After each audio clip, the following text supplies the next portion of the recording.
Na nasema pia ni sambamba pia hata pamoja na lishe mashuleni. Watoto wetu sehemu kubwa sana wanashindwa kufanya vizuri kwa sababu ya njaa. Wanakaa masaa mengi hawapati chakula. Wanasafiri umbali mrefu na kwenda shule na kurudi.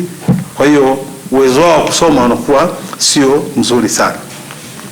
Tushakubaliana kwamba lazima wanafunzi wapate chakula shuleni.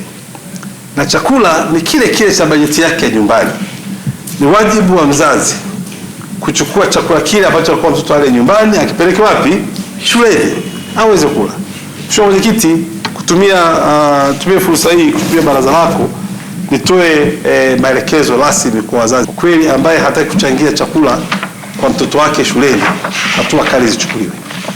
Watendaji wapo kule, wakata, mkuu wa shule mbalimbali wachukue hatua. Sitaruhusu kuona mzazi mwenye uwezo hataki kuchangia chakula cha wanafunzi shuleni. Kama ni mzazi ambaye hana uwezo, jamii inajua. Na wote tutajua kama huyu hana nini? Hana uwezo. Hata waheshimiwa nitakuwa tayari kuwasimamia kuombea msamaha, si ndio? Kwa sababu anajulikana hana uwezo. Lakini kwa mzazi yote ambaye ana uwezo kwenye hili, kwa kweli tuseme tu hatutakubali kumwacha eti kwa sababu yeye hataki kuchangia chakula cha mtoto wake shuleni.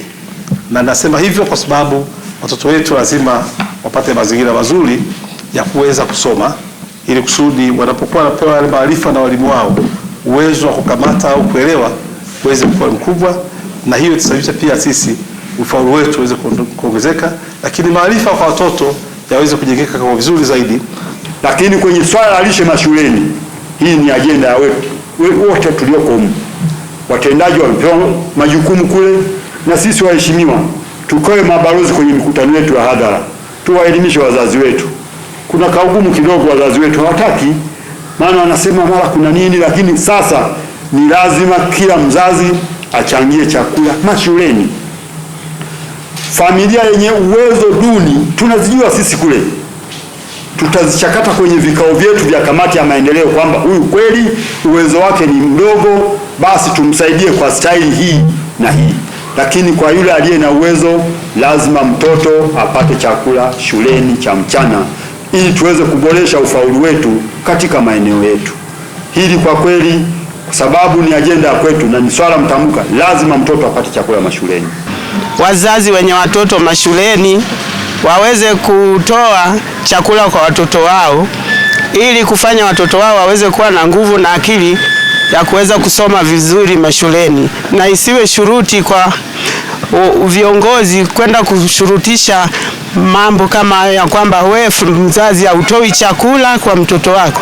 Inatakiwa kila mzazi awe na majukumu ya kutoa chakula kwa watoto wao, ili watoto wao waweze kusoma vizuri na kupata elimu ile iliyo bora.